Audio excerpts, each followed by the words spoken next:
What's up, guys? I hope you had a great weekend. I wanted to come in here and check up with you guys.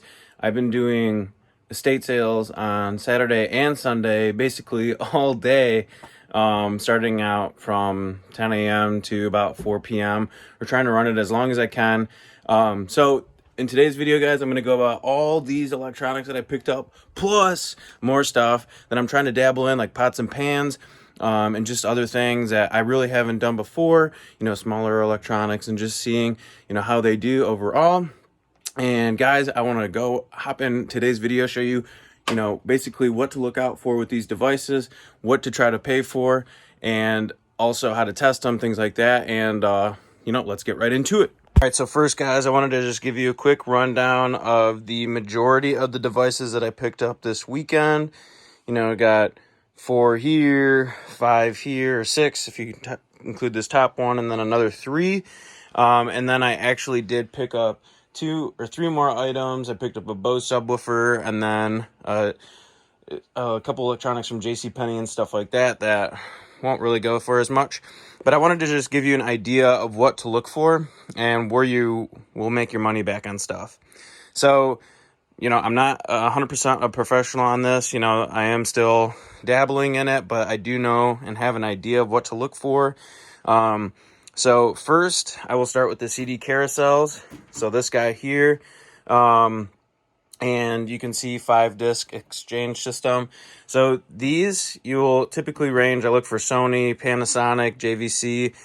These will typically range for about $50 and $20 shipping. So you're going to want to try to get around $10 to $15 for this type of device. And guys, make sure you have the stuff to ship this stuff before you actually start doing receivers. I actually did that, and then at the last second I'm running around looking for boxes and stuff. These are heavy units. They ship about 15 to 20 pounds depending on how much padding you put and stuff like that. And let me go ahead and just sort of go through each type of device. All right, so I cleared off the table. The rest of the stuff's down here. But again, starting off with a CD carousel, you'll want to note that these are the typically lighter devices because they don't have all the big blocks in there like the amps and stuff like that. These are basically a single disc CD player, but on steroids, as it can hold 5 discs. One thing you'll note with these, the plug does not come detached. So when you're shipping this, make sure you do have a little bit of extra room in the packaging, so that way you can account for the coiled up cable. And there's only 2 outputs, or 1 output, but 2 terminals. And typically the model information can be found in the back here. And so once you get, turned on or plugged in at least, you got the power button here.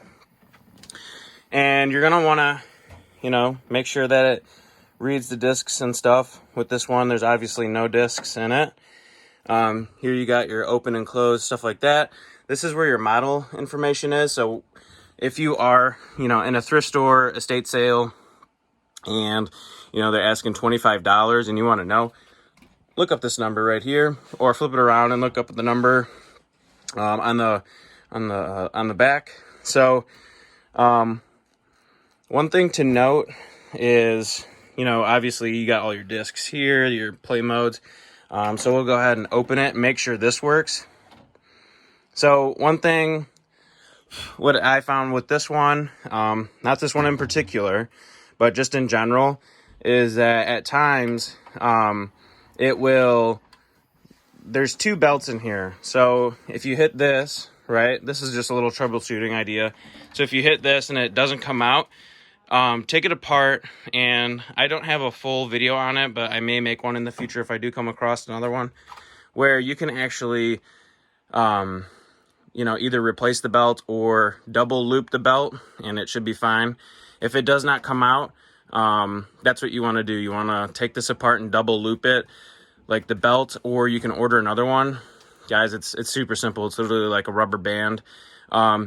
And instead of selling it for $20 with free shipping and basically losing money, you know, that's one simple trick that you can go ahead and fix this unit with. One thing to, and then I'll just go ahead, pop in a test disc that I have. So let me do that. All right, and I'm just gonna throw it in here for disc 4. We'll just go ahead and hit play. So this is going to go ahead, spin it up. And if it does work, you should see it start ticking here. Yep. So we got, that means like it's working. So what we could do after this is, this does not have a built-in amplifier, meaning that it really won't power a speaker. So that's why when typically you find electronics, you find the CD player, an amplifier, tuner, things like that, because you can cross use them and stuff for home audio, you know, tech heads and stuff. So this is playing, obviously, and we can try, you know, open it. And, you know, another thing to try is the disc skip. So notice how the thing is spinning. Again, this is another belt that's actually in the unit itself. So you don't need to try these different, you know, carousel units, because it all uses the same disc reader. So that is one thing to note. Another thing to note is when you're looking for these, look for units that have SACD, also known as Super Audio CD. So this is another selling point on these CD carousels, that they actually have a higher quality disc reader in them, and they can play these SCAD or SA or Super Audio CDs, also known as SCAD CDs. One thing to note about these, you know, again, I'm not a professional musician or, you know, professional audio engineer or anything like that, but ideally what this does is it has higher quality and also crisper sound. So, you know, I've read online that you can hear, you know, maybe a guitarist's finger sliding down the guitar strings, or, you know, a singer's lips opening or something like that. But make sure when you're looking out for these units that it may say SCAD, because if it does, it'll say SACD. It won't say Super Audio CD. But if it does, you know, also pick it up, because those go for, you know, 100 plus, just with that extra, you know, feature in there. Another thing to note about the Super Audio CD or the SCAD discs player, make sure you pick up one of these. If you're going to be doing electronics, vintage electronics, pick one of these discs up. It was probably $10 on Amazon. Got it same day. The case did come cracked. I don't care. I'm using this for testing. But make sure you pick up one of those. This is what collectors are looking for. They want to know that the Super Audio CD and a normal CD will play. Apparently there's something different within the encoding on the discs. So make sure if you do pick one of these up, it does offer SCAD. Make sure to mention that you've tested it in your description, you know, with a SCAD CD, and either that it works or it doesn't work. And, you know, typical cleaning with these, you're going to want to go ahead and, you know, use Goo Gone with this. And, you know, typically everything else would be super straightforward. And so let me go ahead and hook this up to one of the home theater systems real quick. All right, and to hook this up, honestly, if you do come across one of these, I came across a Sony one. It was in pristine condition. I should have kept it, but can't, shoulda, woulda, coulda in this business. You know, I come across more all the time. So, but honestly, what you're going to want to do is you're going to want to get one of these yellow, red, or white, red cables, RCA cables. And you got the tube back here, pop it in there, it's color coded. And this is a home amplifier. You're going to want to do the same thing. Sometimes if you have a super low voltage speaker, you can pull it from here to there. Honestly, you know, with it playing, you're probably okay, but just to fully make sure, you know, you don't want to send this out with knowing it doesn't work, but you've said it that it's worked. You know, you remember, you know, these are big devices. You're shipping in boxes that are probably 18 by 18 by 6, or even, you know, 22 by 18 by 8 or 10 even, you know, so you're shipping these in big boxes with a lot of padding. It's going to cost you probably $15 to $20 at least to ship, depending where they're at. If you ship them cross country, you know, New York to LA, it's going to be a lot more. So remember that. But you're going to want to go ahead, hook these two units up together, make sure that this is actually working too. I can show you later in the video how to work this, but it's the same type of concept. You know, what I start out with this one, just to test generally, is hit tuner. I'll hook the speaker up to the back of this, hook up extra cables for the AM, FM antenna, and, you know, turn it on, whatever. Make sure you have your speakers set. In the back, they'll note, you know, this is A set, this is B set of speakers, and go from there. But in this case, we're going to do CD, and let me get it hooked up. All right, so I did just complete getting it hooked up. Got the speaker back here, the RCA cable, power cable. I'm going to go ahead, throw this disc in, click play, and make sure the volume is up. And there we go. So that means that this unit is tested and working. I don't want to play it too long just so I don't get copyright. But there we go. This unit is tested and working. You know, just go ahead, scrape this off. And honestly, that's pretty much it for testing the CD player. Again, guys, you're looking for $0 to probably about $20 or $25. If you are buying a bunch of them, you know, try to shoot as low as you can, obviously. But I would not pay more than $25, especially for this unit. You're really not going to make too much. You know, you want to shoot for that $15-ish, less than that. I would say it's probably your minimum. So just be on the lookout for these. You know, they do flip pretty quick. You can pick them up, you know, and I think they'll typically sit on my shelf for a couple days, and they are in and out. So next, we will talk about this home stereo receiver here, and I will... All right, so I just wanted to jump in really quick. I don't want to get too deep into each thing. I know with the CD Carousel, you know, I pretty much went over everything. That's what I'm going to do just for this home amplifier, and then the rest of the stuff I'm really not going to go too deep into, either because there's not too much testing, there's really not too much to look for, or they're typically not worth too much. But I probably will make independent videos, you know, how to flip CD carousels, how to flip home audio equipment, stuff like that. So be tuned. As you guys can see, this is the one that I cleaned up here. I will throw in a quick clip of just what it looks like in the photo booth really quick.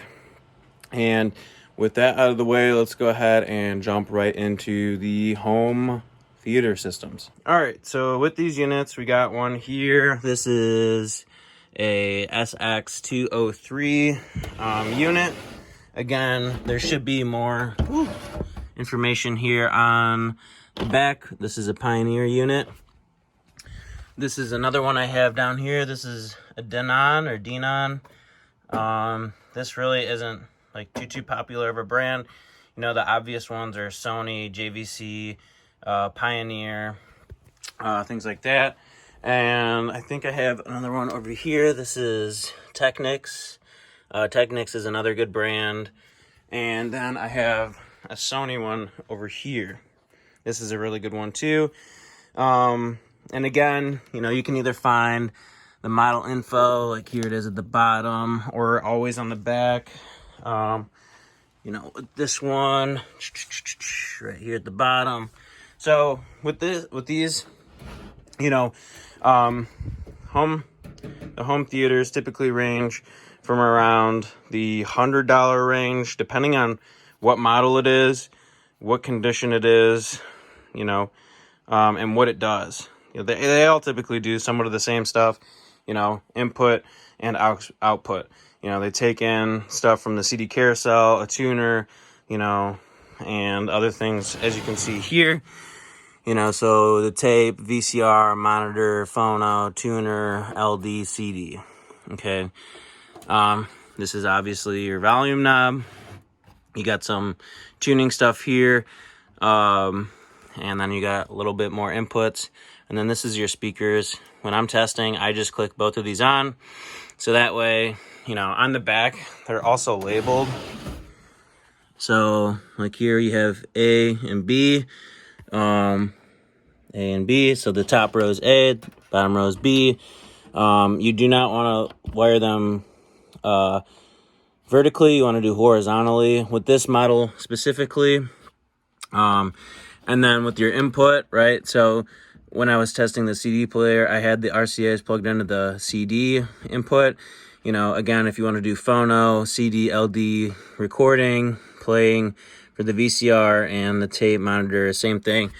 And then this is the inputs for the antenna. So just straightforward, the speaker wires are probably the easiest things to hook up. Just make sure you follow suit with what the diagram shows.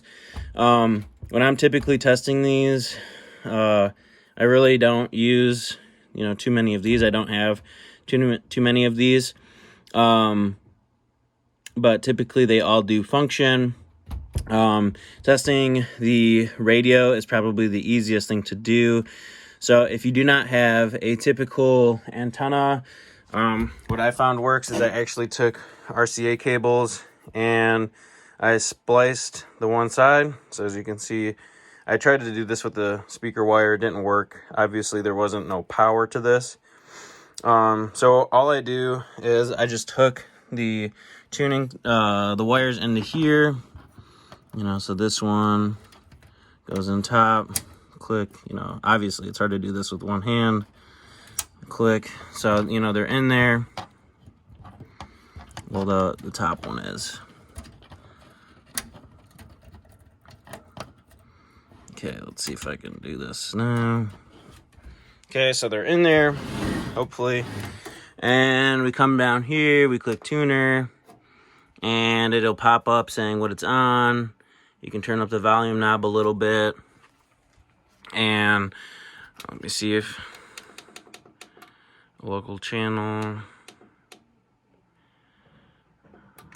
maybe 1067. I think we had it on, yeah, A. So as you guys can see, tuner portion of this is working. Don't want to get copyright. So you can mess with these, you know, things over here, tuner, treble, balance, all that. I really don't test that stuff too much. But yeah, I mean, this is missing the Pioneer bracket right here. So I'll make sure to mention that. But yeah, I mean, after just a little wipe down, and this unit is also ready to go. I typically don't take off this black cover and blow it all out. I don't want to risk damaging it any, you know, if it is damaged, I don't want to risk damaging it anymore. So typically, you know, in the description I may put it was lightly cleaned, may need to be thoroughly cleaned or anything like that. Some people are very particular about what they order on eBay and they open it all up. Now they see that there's all this dust and whatnot. So just make sure that you are mentioning what you are selling. You know, you don't want to sell to a buyer that's unaware of what they just purchased. So with that in mind, let's go ahead and we'll go briefly through the other quick units and wrap up from there. All right, so I want to start off by saying, because I did show like these, I didn't actually pay these prices. I'll mention that really quick. But so we have the VHS systems, DVD, Blu-ray player. We got the double cassette deck, and we got like a DirecTV box. Starting off easy, DirecTV. If you're not getting it a lot, don't buy it unless you're getting it for basically free. They're really not worth anything.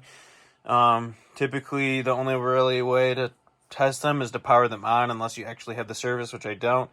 So if you're not getting it for free or in a lot, don't buy it. You know, the most you can really get out of it is probably $15, $20. And that's with or without shipping. Double cassette discs. These are a hit or miss.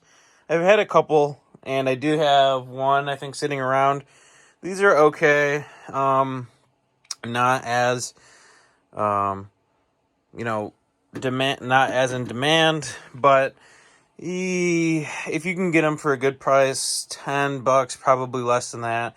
This person wanted 30. I did not pay that. I got this one, those two, and where's the other one?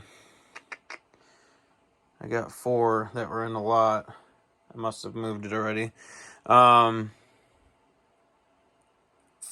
thought so.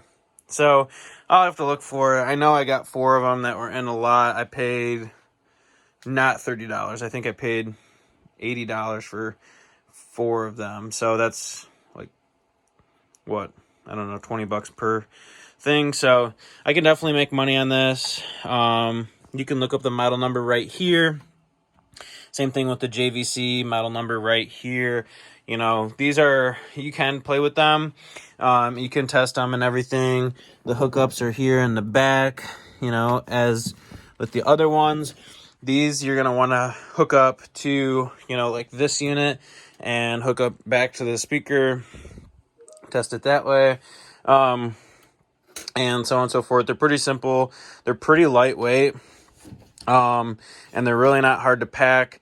I use bubble wrap here, and I also use those air pillows, wrapping them up, a bunch of times. These are things you don't want to break when you're shipping them, so you might as well do it right the first time. Moving on to the VHS players. VHS players really are not that good. DVD players by themselves are really not that good, unless you get a Blu-ray player. Blu-ray players are the exception. VHS only players are really not that hit of a home run, but if you get a VHS DVD player, now those you want to get, especially if it has the remote, if it has the manual, if it has the box, that's an absolute. So you want to look out for the manual, the remote, and the box if possible. I have yet to come across one that has the box. Still pick it up if it doesn't have the remote or the manual. Make sure you plug it in and whatnot.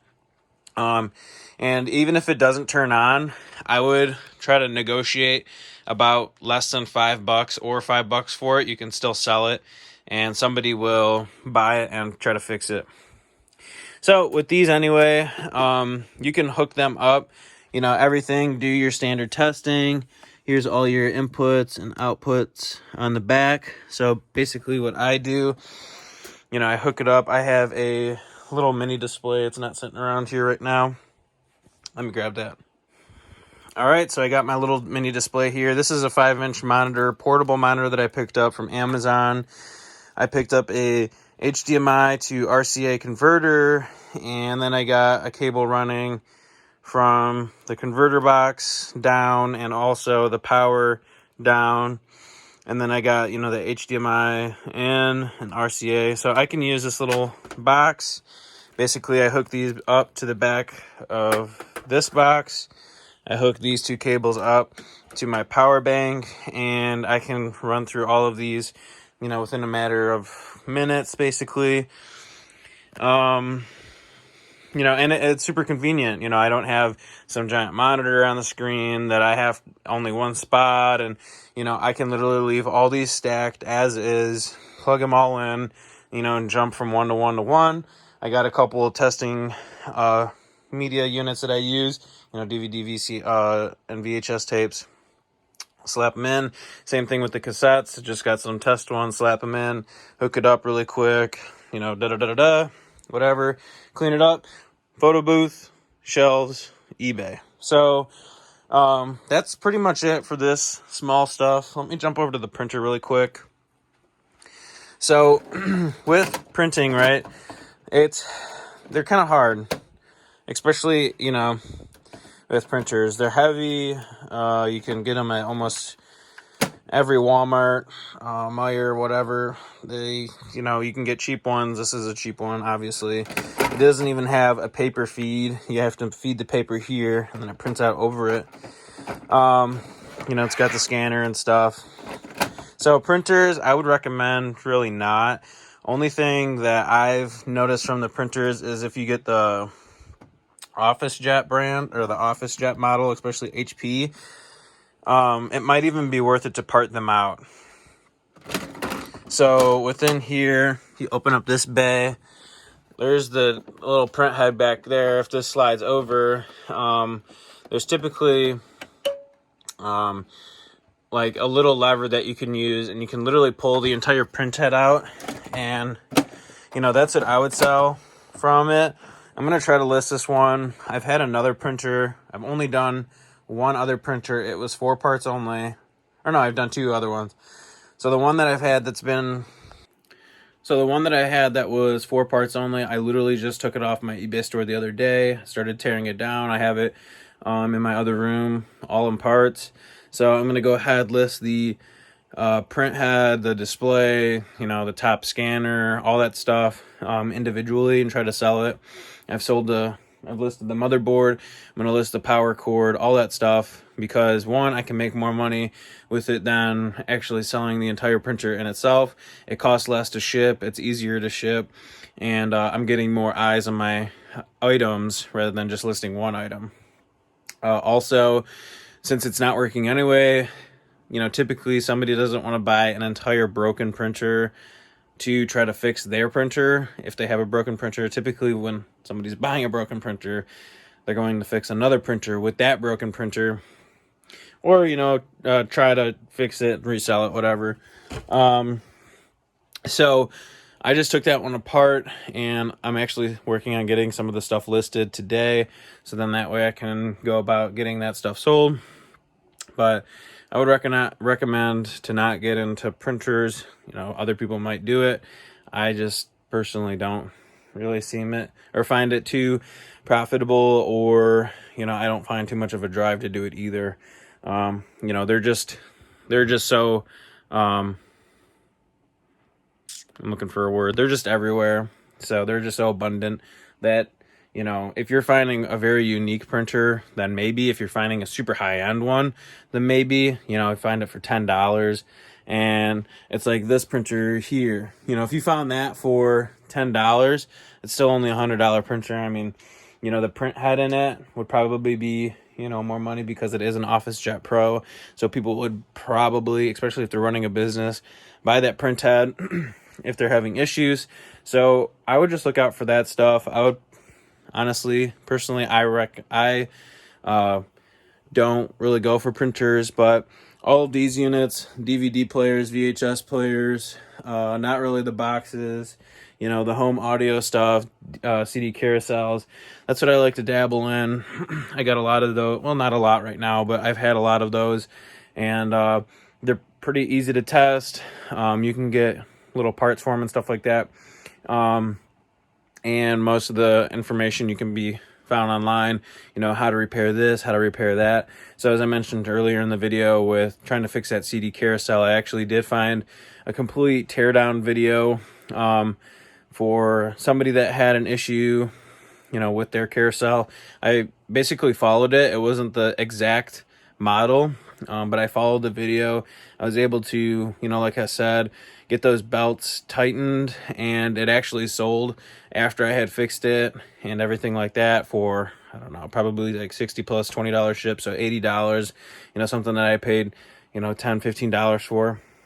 So again, guys, with these things, you can really make a lot of money if you, have the patience to actually test them, everything like that. Make sure you pack them well, make sure you get them for a decent amount. Don't pay $50 per device for these things. They're not worth it.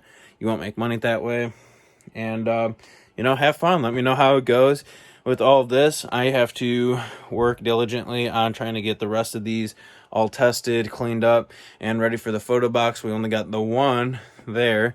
So yeah, and then I probably will make some more, I know this is getting long, some more videos on specific devices and whatnot, maybe how to fix them and stuff. So but yeah, let me know what you guys think down in the comments below. Do you guys do electronics? Do you guys do clothes? I'm also trying to get into other things like pots, pans, and just other things that I find at estate sales. So let me know what you guys think, and I will catch you guys in the next one. So peace.